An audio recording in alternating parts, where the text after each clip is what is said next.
আল্লাহর পয়গম্বর মুসা কালিমুল্লাহ আল্লাহ যেমন বললেন সেভাবে চলতে আরম্ভ করলেন। এক কদম দুই কদম করে করে ওই বাজারের দিকে গেলেন। বাজার যাওয়ার পর তলাশ করতে আরম্ভ করলেন। আমি ওই বান্দাকে তলাশ করব, খোঁজ করব। তলাশ করে করে খোঁজ করে করে দেখলেন একজন মানুষ গোশত বিক্রি করেছেন, আর কেউ নাই। গোশত বিক্রি করনেওয়ালা একজন রয়েছে মুসা পয়গম্বর। তিনি দূর থেকে দেখতে আরম্ভ করলেন, আল্লাহ গো, আমি পরিচয় দেব না আমি তোমার পয়গম্বর, আমি যে একজন নবী এই ঠিকানায় পরিচয় আমি দেব না।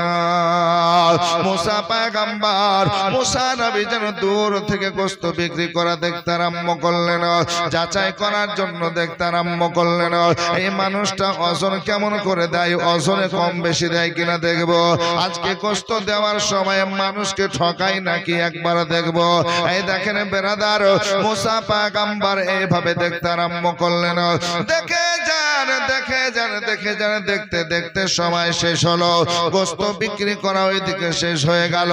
যখন গোশত বিক্রি করা শেষ হয়ে গেল, আল্লাহর ওই বান্দা সামানগুলো এক জায়গায় গোছাতে আরম্ভ করলেন। এক জায়গায় হয়ে গেল। মুসা পয়গম্বর এক কদম দুই কদম করে গেলেন।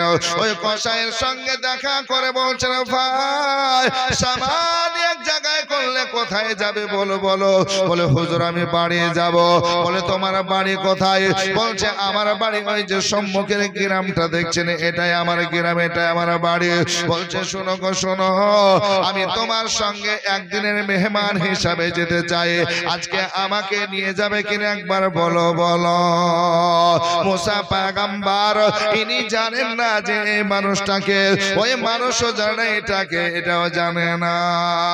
মুসা পয়গম্বর যখন বলেছেন আমাকে একদিনের মেহমান হিসাবে নিয়ে যাবে কিনা একবার বলো, ওই মানুষ কসাই আজকে চেহারা দেখতে আরম্ভ করেছেন। দেখছেন দেখতে দেখতে শেষ পর্যন্ত বলছেন, হুজুর আপনাকে দেখে নেক মনে হয়, আপনাকে দেখে বোঝা যায় সৎ মানুষ, অতএব হুজুর আপনাকে চিনি নাই জানি নাই, তারপরও আমি আপনাকে মেহমান হিসাবে আমার ঘর নিয়ে যাব। হঠাৎ যদি এই গ্রামে আমাকে চিনেন না আপনারা, আমি মৌলভী সাহেব মানুষ এভাবে জুব্বা পাগড়ি পরে আসলাম, আর আসার পর বললাম ভাই তোমার বাড়ি বলে এই গ্রামে, এই গ্রামে তো একদিনের জন্য তোমার বাড়িতে থাকবো বা 2 দিনের জন্য থাকবো। তো হঠাৎ করে মানুষ মেহমান হিসেবে নিবে ভাই, নিবে? বলে কোথাকার মৌলভী কে জানি কেমন, তার আখলাক চরিত্র ব্যবহার জানি না চিনি না, আর সময় হাল খারাপ, দরকার নাই। বলে সামনে যান নাকি বলছেন। আর অনেক মানুষ যদি ভালো হয় তো বলছে দেখি আলেম মানুষ, দেখা যাক না কেন, আমার বাড়িতে থাকতে চাইছে থাকুক। মুসা পয়গম্বর যখন বললেন আমি তোমার বাড়িতে মেহমান হিসাবে একদিনের জন্য যেতে চাই, থাকতে চাই, আল্লাহর ওই বান্দা চেহারা দেখে, তিনার গঠন দেখে আল্লাহু আকবার কবিরা, তিনি শেষ পর্যন্ত বললেন হুজুর আমার সঙ্গে আপনি চলুন, আপনাকে নিয়ে যাব, আপনাকে চিনি নাই যাই নাই, তারপর আপনাকে সঙ্গে নিয়ে যাব, সাথে নিয়ে যাব। আল্লাহর পয়গম্বর মুসা নবী এক কদম দুই কদম করে যাচ্ছেন, কারণ একটাই, এই মানুষটা আমার সঙ্গে জান্নাতে যাবে, আমার সঙ্গে বেহেশতে যাবে। কি আমল করবে, তার বাড়িতে কাজগুলো আমি দেখব। সারা দিন বাজারে গোশত বিক্রি করা দেখলাম, মানুষটা সৎ মানুষ, ওজন ঠিক দেয়, আজকে ওজনে কাউকে কম বেশ করে নাই, গোশততে মানুষকে ঠকিয়ে দেখে না, যার যেমন হক রয়েছে সেভাবে গোশত বিক্রি করেছে। এক কদম দুই কদম করে কসাই তার নিজস্ব বাড়ি নিয়ে গেলেন। বাড়িতে যাওয়ার পর সুন্দর জায়গা করে দিলেন, জায়গা হয়ে গেল। আল্লাহর নবী হাবিবুল্লাহ সাল্লাল্লাহু আলাইহি সাল্লাম বলেন, হে দুনিয়ার মানুষ, ওগো জগতের মানুষ, শোনো শোনো, তোমার বাড়িতে তোমার ঘরে যদি কেউ মেহমান আসে, কোন আজকে মানুষ আসে যাকে আমরা কুটুম বলি, কুটুম আসে, আল্লাহর হাবিব সাল্লাল্লাহু আলাইহি সাল্লাম বলছেন শোনো, তাকে সুন্দর জায়গা করে দাও, তার বসার জায়গা ভালো করে দাও, তার বিছানা ভালো করে দাও, তাকে তুমি কি করো, খাবার ভালো দাও। আল্লাহ তোমাকে যেমন যেমন ক্ষমতা দিয়েছে ওই ক্ষমতা মোতাবেক তুমি তাকে ভালো বিস্তার দাও, ভালো জায়গা দাও, ভালো খাবার দাও। আল্লাহর নবী বিশ্ব নবী হাবিবুল্লাহ বলেন, এই মেহমান যখন দোয়া করবেন আল্লাহ তোমার দোয়া কবুল করে নিয়ে আল্লাহ তোমার বাড়িতে রিজিকের ব্যবস্থা করে দেবে। জোরে বলুন সুবহানাল্লাহ। নবীর হাদিস, ভালো জায়গা করে দাও, ভালো বিছানা করে দাও, আর ভালো খাবার দাও। তোমাকে যতটা তৌফিক দিয়েছে, তোমাকে যেমন আল্লাহ বানিয়েছে সেই মোতাবেক তুমি তাকে খাবার দাও। জোরে বলুন সুবহানাল্লাহ। ওইভাবে আপনার কি করলেন, আল্লাহর ওই বান্দা সুন্দর কি করলেন, জায়গা করে দেওয়ার পর বলছেন, হুজুর এই জায়গাতে আরাম করুন, বসুন। মুসা কালিমুল্লাহ বসলেন। আল্লাহু আকবার। মুসা কালিমুল্লাহ বসার পর এবার উনি বলতেছেন, হুজুর একটু ক্ষমা চেয়ে নিচ্ছি। বলে, বাবা কিসের ক্ষমা, কেন ক্ষমা চাইছো? বলে, হুজুর একটু আপনাকে বসিয়ে দিলাম, আপনার এখন খিদমত করতে হতো, আপনার দেখাশোনা করতে হতো, আপনার পাশে বসে একটু কথাবার্তা বলতে হতো, গল্প করতে হতো, কিন্তু হুজুর একটু সময় চেয়ে নিচ্ছি। আমার জননী মা অসুস্থ, আমার মা আজকে নিজে কিছু করতে পারে না, ওই মায়ের একটু খিদমত করব। জোরে বলুন সুবহানাল্লাহ। ও মাকে সকাল সকাল রেখে গেছি, আর এখন আসলাম ওই মায়ের একটু খিদমত করে, তিনার দেখাশোনা করে, তিনার খিদমত শেষ করে আমি আপনার কাছে আবার আসবো। জোরে বলুন সুবহানাল্লাহ। মুসা পয়গম্বর বলছেন, বাবা যাও। সুন্দর ভাবে তিনাকে ছেড়ে দিলেন। আল্লাহর ওই বান্দা কি করলেন, মা জননীর কাছে গেলেন। মা জননীর কাছে যাওয়ার পর, বিছানার কাছে যাওয়ার পর বলছেন, মা ওগো জননী, মা তুমি কেমন আছো একবার বলো। যেমন সুন্দর ভাবে মাকে মা বলে ডেকেছেন, আল্লাহু আকবার কবিরা। যে মা চলাফেরা করতে পারে না, নিজস্ব কোনো কাজ করতে পারে না, যতক্ষণ করিয়ে দেয় ছেলে ততক্ষণ করতে পারে, ওই মা বিছানায় শুয়ে শুয়ে বলছেন, আলহামদুলিল্লাহ বাবা তুমি এসেছো। বলে, হ্যাঁ জননী মা এসেছি। মা সঙ্গে বেটা কথা বলছেন মোহাব্বতের সঙ্গে। মাও উত্তরগুলো আস্তে আস্তে ধিমি আওয়াজে দিচ্ছেন। মুসা পয়গম্বর, মুসা কালিমুল্লাহ মা বেটার কথাগুলো শুনতেছেন, দেখতেছেন আল্লাহ কেমন খিদমত করবেন, দেখাশোনা করবেন দেখতেছেন। আজকে ছেলে বলছেন, মা হয়তো আজকে দেরি হলো না। কি বলে, না বাবা দেরি হয় নাই, তোমাকে রিজিকের জন্য আজকে ছোটাছুটি করতে হবে, আজকে তো অবশ্যই করতে হবে। আমি মা আমারও দেখাশোনা করতে হবে। এবার মায়ের দেখাশোনা করতেছেন, দেখতেছেন বিছানায় মা জননী প্রসাব করে রেখেছেন, বিছানায় দেখছেন পায়খানা করে রেখে দিয়েছেন। বিরাদার আল্লাহু আকবার। কারণ এ মা চলাফেরা করতে পারে নাই, শক্তি নাই, সেই ক্ষমতা নাই। কখনো প্রসাব হয়েছে, কখন পায়খানা করেছেন। ছেলে আজকে পরিষ্কার করতে আরম্ভ করেছেন। নিজের হাতে যখন পরিষ্কার করতেছেন, মা ছেলের দিকে তাকিয়ে থাকে। মার চোখে আর পানি দাঁড়িয়ে থাকলো না রে বাবা। আজকে চোখের পানি ঝরে ঝরে পড়তে আরম্ভ হয়ে গেল। আজকে ছেলে বলছেন, মা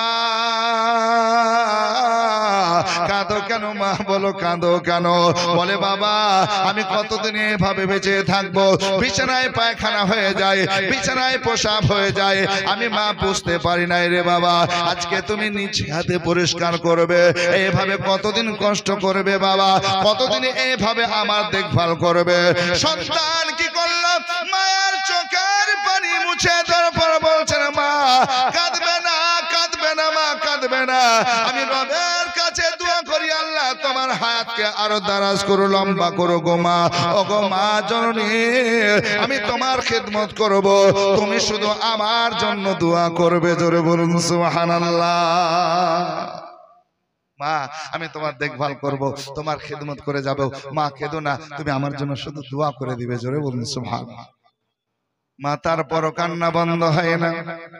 এই অবস্থায় আমাকে এমন করে কষ্ট করতে হয়, তুমি আজকে আমার কষ্ট করতেছ। প্রতিদিন আজকে বিছানা পরিষ্কার করা লাগে, প্রতিদিন আমাকে গোসল করিয়ে দিতে হয়, পাক পবিত্র করিয়ে দিতে হয়। বাবা তোমার তো কষ্ট হয়। বলে, মা গো মা কষ্ট হয় না মা, কষ্ট হয় না। তুমি কাঁদবে না রে মা, তুমি কি ভুলে গেছো যখন আমি বাচ্চা ছিলাম, ছোট্ট ছিলাম মা, আমি তোমার কোলে পেশাব করতাম, তোমার কোলে আজকে পায়খানা করে দিতাম, বিছানায় প্রসাব করতাম, পায়খানা করতাম। ওগো জননী মা, শীতের রাত্রিতে ঠান্ডা রাত্রিতে বারবার রাত্রি প্রসাব করে দিতাম, পায়খানা করে দিতাম, তুমি আমাকে শুকনা জায়গায় রাখতে রে মা। এইভাবে শেষ পর্যন্ত যখন কাপড় শেষ হয়ে যেত তোমার বুকের উপর তুলে নিতে যেন আমার ছেলেকে ঠান্ডা না লেগে যায়, আমার ছেলের কাশি সর্দি জ্বর যেন না হয়। ওগো মা, তুমি আমার দেখভাল করেছো, প্রসাব করেছি, পায়খানা করেছি, কতই না ধৌত করেছি, আমার দেখেছো মা গো মা। তখন আমি বাচ্চা ছিলাম, আমি বুঝতাম না প্রসাব কখনো করতে হয়, পায়খানা কখনো করতে হয়, কোন জায়গায় করতে হয় বুঝতাম না মা। ছোট্ট ছেলে আমি প্রসাব পায়খানা করে দিতাম। ওগো মা, এখন তুমি বয়স্ক হয়েছ, আল্লাহ আল্লাহ তোমার আজকে সেই জ্ঞান নাই, তুমি বুঝতেও পারো না। আজকে প্রসাব হয়ে যায়, পায়খানা হয়ে যায় মা গো মা। ওই তোমার ছোট্ট ছেলেটা আজকে জওয়ান হয়েছে, আজকে বড় হয়েছে মা। জননী শোনো শোনো, আল্লাহ পাক সুবহানাহু ওয়া তাআলার কাছে দোয়া করো আমি তোমার এইভাবে যেন দেখাশোনা করতে পারি। মা তুমি প্রসাব করো, পায়খানা করো, আমি নিজে হাতে পরিষ্কার করব, অসুবিধা হবে না। জোরে বলা যাবে না সুবহানাল্লাহ? এরকম ছেলে দরকার আছে না নাই? এ বাবা জীবন যুবক আছে না নাই? এ মাগো, এরকম ছেলে দরকার নাই? এরকম ছেলে দরকার আছে। কিন্তু আমাদের এলাকায়, আমাদের দেশে, আমাদের এই বর্তমান সমাজে, বর্তমান সময়ে কি হচ্ছে বাপজিরা আমার ভাইয়েরা, মা বাবা হয়ে যাচ্ছে বোঝা, ঠিক কিনা? সব পারবো, সব পারবো, কিন্তু মা বাপ থাকলে তার দেখাশোনা, তার পোশাক দেওয়া, তার ওষুধ পানি দেওয়া আর সম্ভব? বলে সব পারবো, এটা পারবো। আলাদা কত সুন্দর মা বাবার স্বপ্ন ছিল, ঘর বাড়ি করলো, কত সুন্দর স্বপ্ন, ছেলের সুন্দর জায়গায় বিয়ে করিয়ে দিল, লেখাপড়া করে সেইভাবে আপনার বৌমা নিয়ে এসে দিল। কিন্তু আল্লাহু আকবার, ওই বৌমায় আবার যে বাড়ি থেকে বের করে দিবে, ওই ছেলে যে বাড়ি থেকে বের করে দিবে, মা এটা বাপ এটা জানতো না বাপ। আল্লাহু আকবার, অনেক বাড়িতে আপনি দেখবেন যে মা বাবার বিছানাটার দিকে তাকিয়ে দেখবেন, মা বাবার ঘরের দিকে তাকিয়ে দেখবেন, মা বাবার পোশাকের দিকে তাকিয়ে দেখবেন, মা বাবার খাবারের দিকে তাকিয়ে দেখবেন। কত মানুষ কেঁদে কেঁদে বলে হুজুর আমার ছেলেটাকে একটু বুঝাই না। আপনারা আলেম মানুষ, মৌলানা সাহেব মানুষ, ইমাম সাহেব মানুষ, একটু বুঝাবেন, আপনাদের কথা হয়তো বুঝবে। আমি যে মা, আমাকে আজ 6 মাস হয়ে গেল, কেউ বলছে 1 বছর হয়ে গেল, কেউ বলছে কুরবানি দিয়েছে, আর কুরবানি থেকে কথাই বলে না। দেখাশোনা তো অনেক দূরের কথা, কথা বলে না। পাশাপাশি দেখলে মুখ ফিরিয়ে নেয়, বাপ আসার পর কান্না করে, মসজিদে বলে হুজুর একটু আমার ছেলেটাকে বুঝায়েন না, আজকে 6 মাস হয়ে গেল কথা বলে না। আমার টাকার দরকার নাই, পয়সার দরকার নাই, আমার ছেলে লাখতে জিগার কলিজার টুকরা, একটু তো আব্বা বলে ডাকবে, আমাকে একটু কথা বলবে, আব্বা তুমি কেমন আছো, কোথায় যাচ্ছ, এই কথাগুলো তো বলবে, কথা পর্যন্ত বলে না। আল্লাহু আকবার, ছোট ছোট পোতা আছে, পোতা পোতা আজকে পুতনিরা আছে, তাদেরকেও কথা বলতে বারণ করে। তারা যে দাদু বলে ছুটে আসবে, দাদি বলে ছুটে আসবে, তাদেরকেও নিষেধ করে দিয়েছে, তারাও আসে না। এরকম আসে না? না, আপনাদের এলাকায় মনে হয় ভালো মানুষ। আসুন বেরাদার, আল্লাহর নবী হাবিবুল্লাহ সাল্লাল্লাহু তাআলা আলাইহি সাল্লাম বলেন, এ দুনিয়ার মানুষ, এ মা বাবা যখন দোয়া করে রবের কাছে, আল্লাহ পাক সুবহানাহু ওয়া তাআলা দোয়া কবুল করে নাই। যে দোয়া করবে আল্লাহ কবুল করবেন। একটু মনোযোগ সহকারে শ্রবণ করবেন রে বাবা। মা বাবা যে দোয়া করবেন কবুল করবেন। একটা দিক হচ্ছে ভালো দোয়া, ভালো দোয়া করলো আমার নবী বলছেন আল্লাহ কবুল করবেন। আর যখন ছেলে বদদোয়া, ছেলের জন্য বদদোয়া করবেন, খারাপ দোয়া করবেন, নবী বলছেন মা বাবার ওই দোয়াও কবুল করে নিবেন। দুটোই আপনাদেরকে শোনাবার চেষ্টা করাবো, একটু মনোযোগ দেন বাপজিরা আমার ভাইয়েরা। মুসা পয়গম্বর সব দৃশ্যগুলো দেখতেছেন, নিজ কানে শুনতেছেন। মুসা পয়গম্বর আজকে দেখতেছেন ছেলে আজকে নিজে হাতে সুন্দরভাবে পোশাক পায়খানা সাফ পরিষ্কার করতেছেন, বিছানা পরিষ্কার হয়ে গেল। জননী মাকে আজকে বাচ্চার মতো কোলে তুলে নিয়ে যাওয়ার পরে গোসল করিয়ে দিল, ধুইয়ে পরিষ্কার করলো, কাপড় চেঞ্জ করে দিল।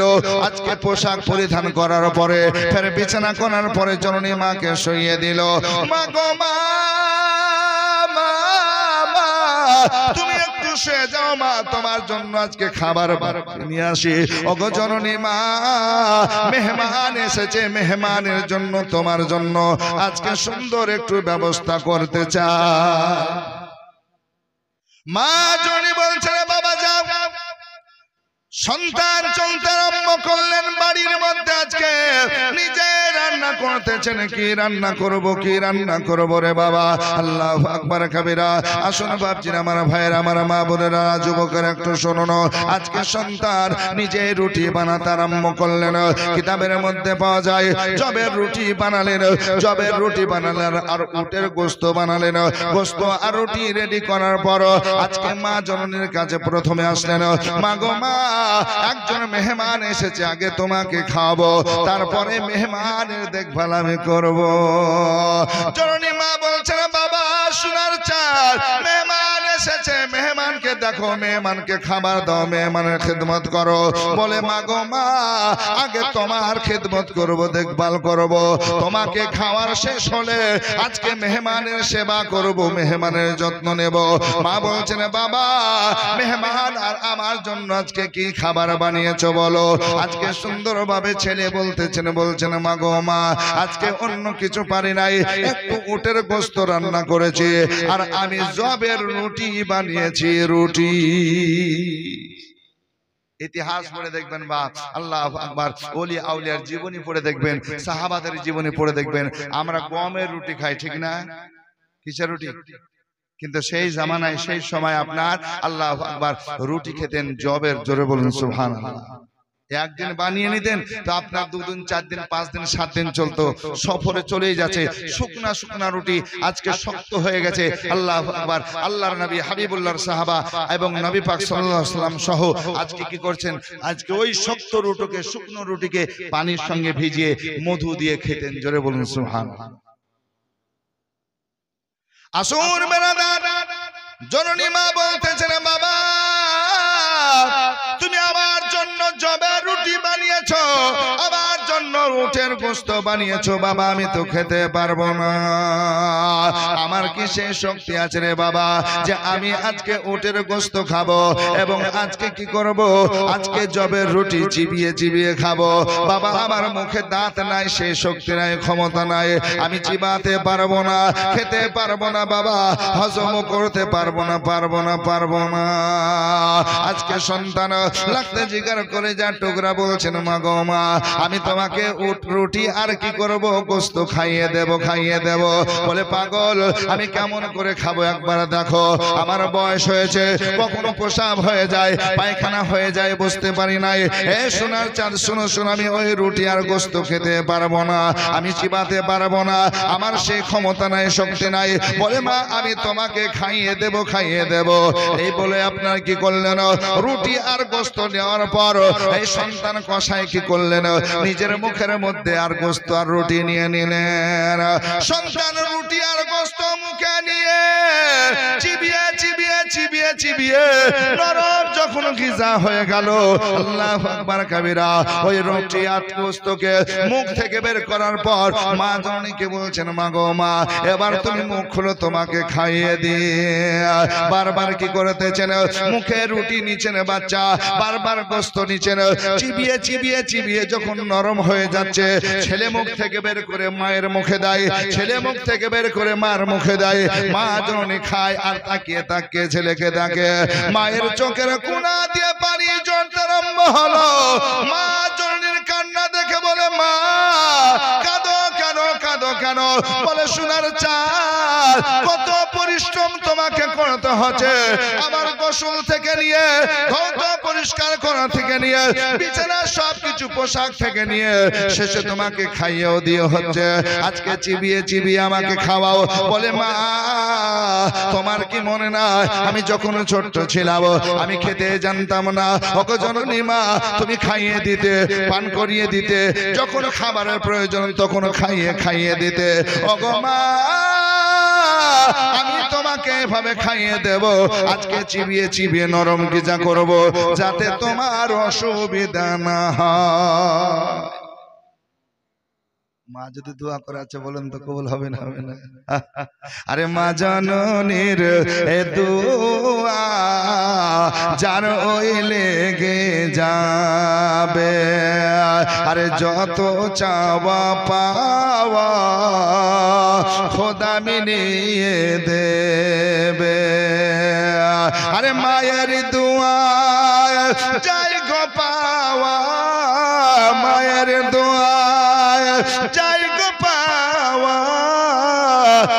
মক্কা আর মদিনা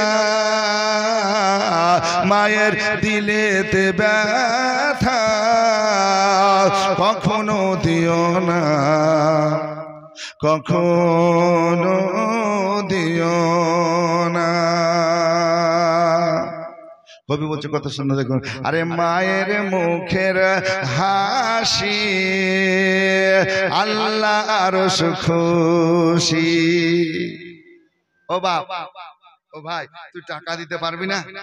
তুই টাকা যদি দিতে না পারিস, আল্লাহু আকবার, একবার মাকে মা বলে ডাক না, বাপকে একবার বাপ বলে ডাক না। টাকা দেওয়ার দরকার নাই। আজকে মোহাব্বত করে বল, মা আমি গরিব মানুষ, আমার ছেলে মেয়ে দেখতে যে কিছু পারি না মা, এই জন্য তোমাকে টাকা পয়সা দিতে পারি না, খাবার দিতে পারি না। একটু মোহাব্বত, পাশে যাওয়ার পর মা বলে ডাকো, বাপকে বাপ বলে ডাকো।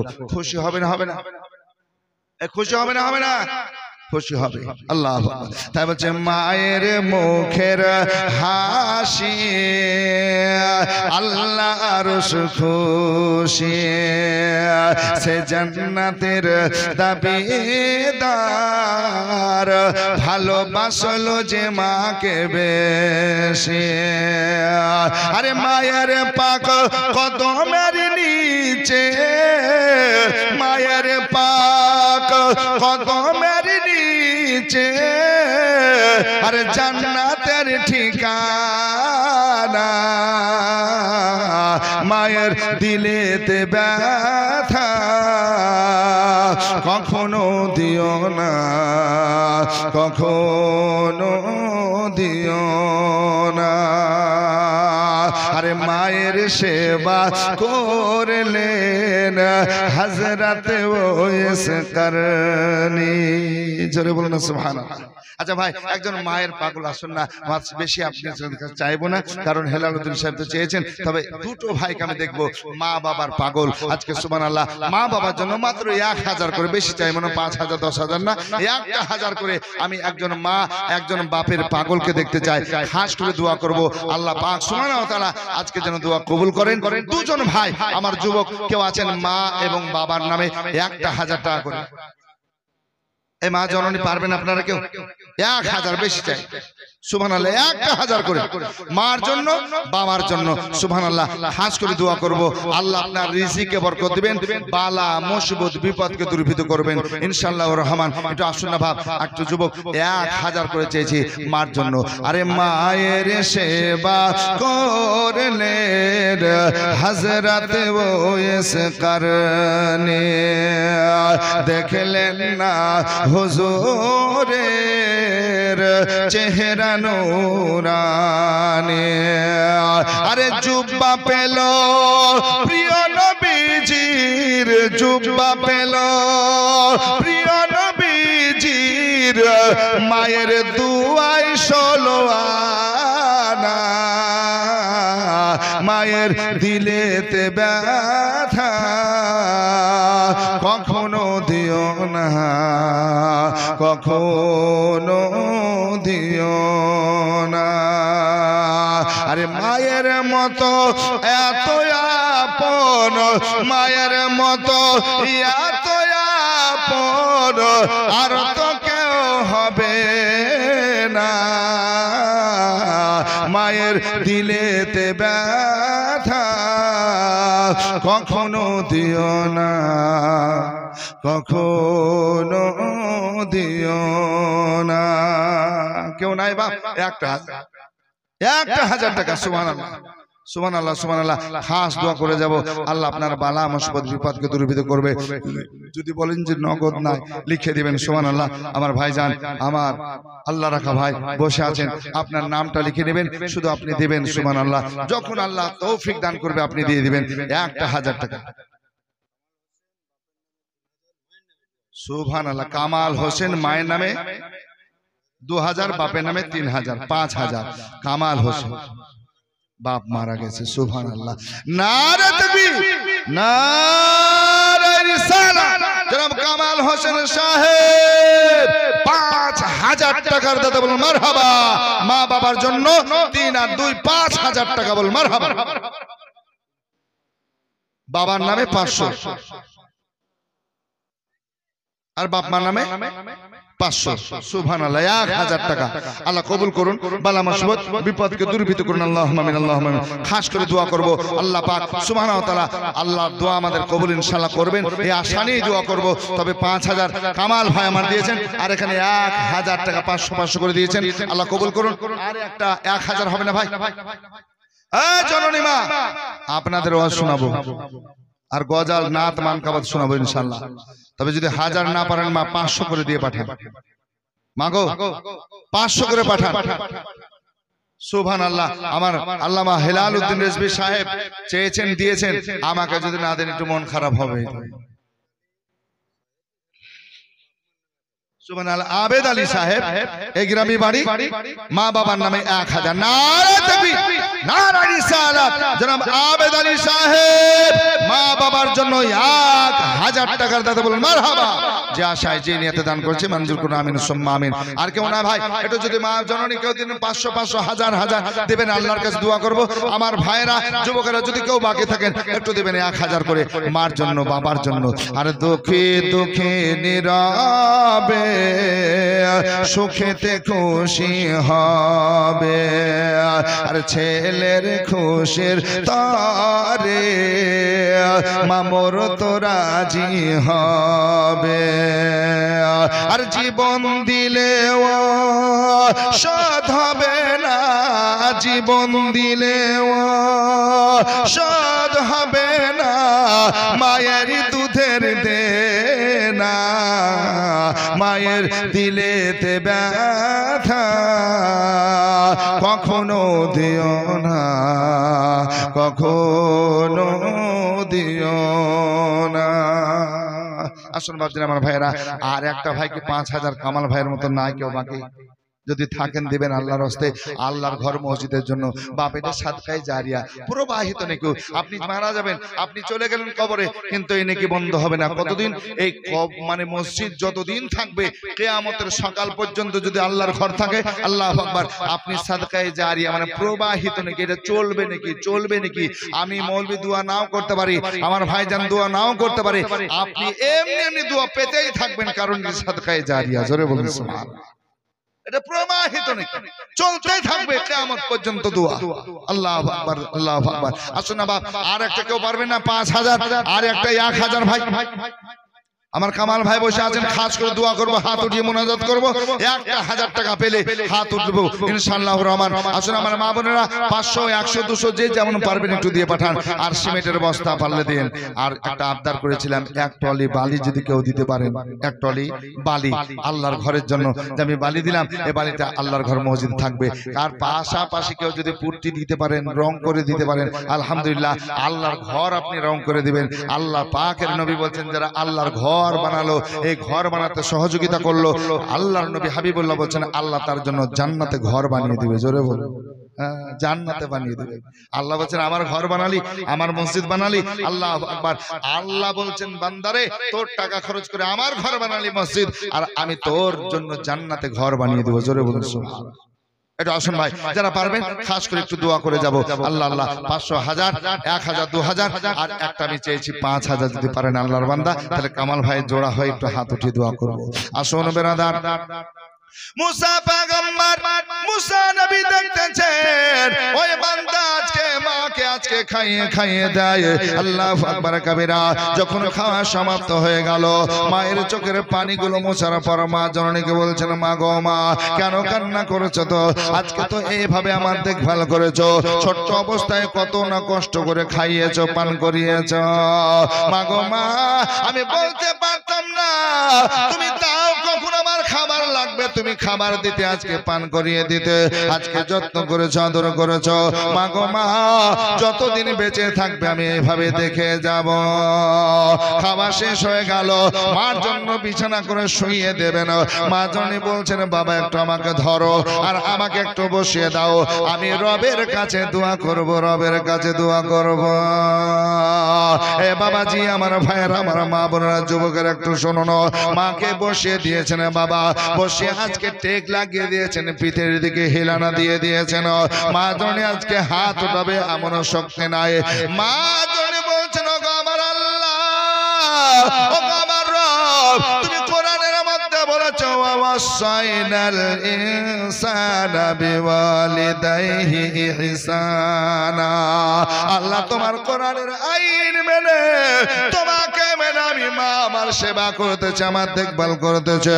ওগো রব্বুল আলামিন আমি মা দোয়া করব, আল্লাহ তুমি কবুল করে নাও, কবুল করে নাও। জননী মা আল্লাহর কাছে হাত উঠিয়ে দিয়েছেন, কি বলে দোয়া করেছেন শোনো। মা জননী আজকে দোয়া করতেছেন, আল্লাহ আমার সন্তান আমার লাগতে জিগার কলেজার টুকরা, আমি তার উপর রাজি, আমি তার উপর সন্তুষ্ট হয়েছি গো আমার রব, আমার রব গো আমার আল্লাহ। ওগো আল্লাহ আমার সন্তানের উপর রাজি হয়েছি, খুশি হয়েছি। আল্লাহ তুমি খুশি হয়ে যাও, তুমিও রাজি হয়ে যাও, আর আমি মা আমার দোয়া কবুল করো। দোয়া কি বলছেন বেরাদার?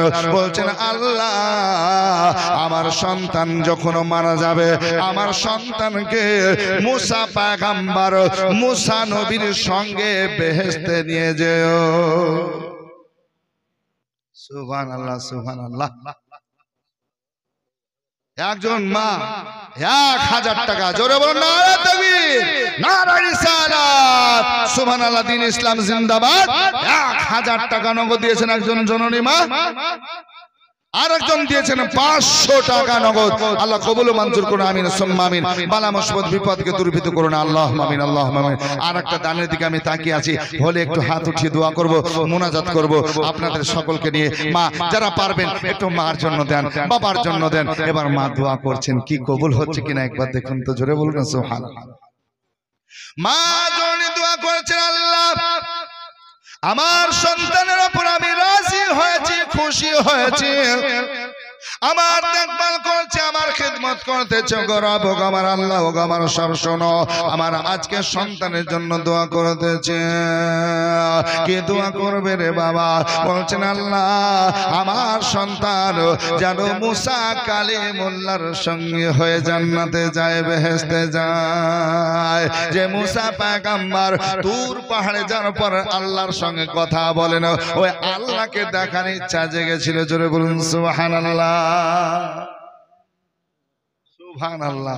আল্লাহর বান্দারা আছেন গো, জোরে বলুন না সুবহানাল্লাহ। আর একটু জোরে বলুন আলহামদুলিল্লাহ। দেখুন আমি ভয়ে ভয়ে চাইছিলাম যে হেলাল উদ্দিনের পর আর কি আদায় করা যায় রে বা, ও কান নাক যা আছে সবই চাইলেন নাকি বলছেন? আরে আদায়ে তিনি মাহের নাকি বলছেন?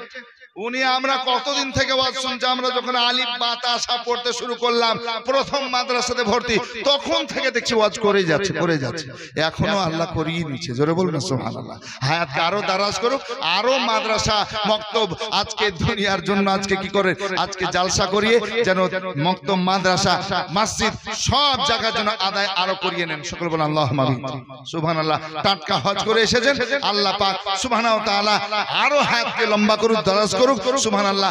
উনার আদায়ের পর যে আমরা করতে পারবো এটা ভয় ভয় লাগে, ঠিক না? আমি যখন আমার ভাইজান বললেন মাদ্রাসাতে ক্লাস করাতে করাতে ফোন করে বলছে যে এবার হেলাল উদ্দিন সাহেবকে আগে দেবে, তখনই আমি ভাবলাম যে আমার আর আদায় হবে না। ভয় ভয় তাও নাকি বলছেন? উনারা সিনিয়র মানুষ, আমরা কত জুনিয়র, ঠিক না? উনার পেটের বাচ্চার চাইতো ছোট বললেই চলে, বুঝতে পারলেন না? আমাদের ওয়াজের লাইনে শিক্ষকই, তবে তাড়াতাড়ি দাড়ি পেকে গেল, এটা আলাদা বিষয়, ঠিক না? সুবহানাল্লাহ, আল্লাহু আকবার। তা আসুন, আমি ভয় করছিলাম হয়তো 5000 পাবো না, 5000 পাবো না, তাই 1000 প্রথমে চাইলাম, কিন্তু আল্লাহর বান্দা কামাল উদ্দিন সুবহানাল্লাহ ভাইজান আমার বসে আছেন, উনি বললেন যে আমার 5000 মা বাবার জন্য, আল্লাহ 1000 করে অনেকে দিলেন, আর একজন বেনামিতে 5000। নারে তাকবীর, নারে রিসালাত, মাসলাকে আলা হযরত, মাসলাকে ইমামে আযম, দ্বীন ইসলাম, বেনামিতে 5000 টাকার দাদা বলুন মারহাবা। সুবহানাল্লাহ, সুবহানাল্লাহ। দোয়া করব, তবে একটা গজল পড়ে নি, মুসা কালিমুল্লাহর কথা বলছিলাম নাকি বলছি? এই গজলটা পড়তে পড়তে 100 200 1000 কেউ যদি দেন একটু দোয়াতে শামিল হয়ে যাবেন, হাত উঠিয়ে দোয়া করব। তবে মুসা কালিমুল্লাহ বলছেন রব্বি আরিনি, আল্লাহ তোমার সঙ্গে কথা বলেছে গো আল্লাহ, কথা বলে আমার পেট ভরে নাই, আল্লাহ তোমাকে দেখবো, তোমাকে দেখবো, তুমি দেখা দাও। আল্লাহ বলছেন লান তারানি, তুমি আমাকে দেখতে পারবে না। আরে সকল নবী রাসূল ছিলেন খোদার দেওয়ানা। জোরে বলুন আর একটু মহব্বত বলুন, একটু হাত উঠিয়ে বলুন তো ইয়া রাসূলুল্লাহ ঠান্ডা কেমন লাগছে একটু দেখি, হাত ওঠান তো ভাই। আমার মা বোনদেরকে বললে কখনই হাত তুলে দিত ভরে ভরে।